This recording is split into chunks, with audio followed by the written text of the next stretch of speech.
Вот просто представьте свой вероятный один день в стране, деревне, с горами, водопадами, снежными вершинами, с морем, с горными реками.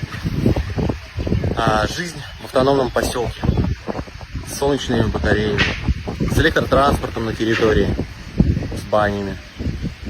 Жизнь человека, который может быть автономным в поселении, которое уже автономно, с единомышленниками вокруг.